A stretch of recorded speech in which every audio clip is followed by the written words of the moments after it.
السلام عليكم ورحمة الله تعالى وبركاته. اليوم إن شاء الله غادي نشارك معكم الطحين ديال الدار، يعني ما بين القمح وفارينة، ولكن غادي ندير خميرة البلدية فقط. هنا كيف ما كتشوفوا عندي الطحين بنخالطو، وهنا فارينة يعني بجوج ديال الدار كنغسل ونطحن.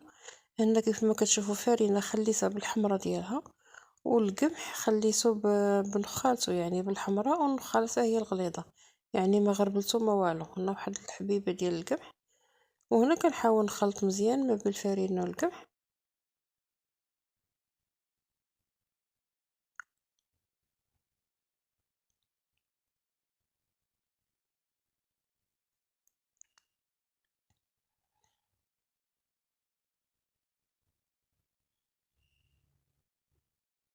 وهنا غادي نضيف الملحة، غير نحاولوا الملحة نبعدوها على الخميرة.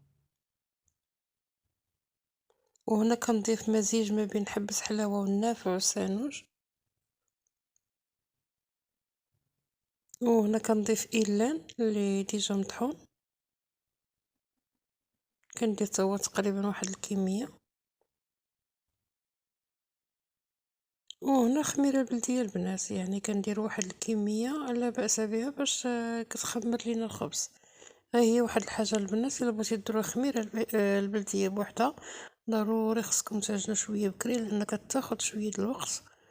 وحطوها فشي مكان دافئ وغطيوها. وانتم عارفين القيمة ديال الخميرة البلدية، راه هي صديقة الأمعاء. يعني زعما الناس اللي كيتشكاو من المصران وهذه، راه بصراحة والله زعما ممتازة جدا والله. يعني بقاو دخلوها بشوية بشوية هكا الوليدات حتى يتعودوا عليها. داكشي انا اللي درت. هنا كيف ما كتشوفوا كنعجن عادي، غير هو الماء دافي كنزيد عليه شوي، لان خميره بلديه راه بارده شويه كتكون غير في البلاكار. وصافي كنعجن عجينه عاديه كنرخفها وكنرقدها. كيف ما كتشوفوا كنرقدها كنتقلها كنحطها في مكان دافئ، او كنشعلوا الفران وكنطفيه وكنحطو فيه، يعني نديروه في شي بانيو ولا شي حاجه وكنخليوه وصافي. راه زعما ما كتاخذش كاع شي وقت نيس.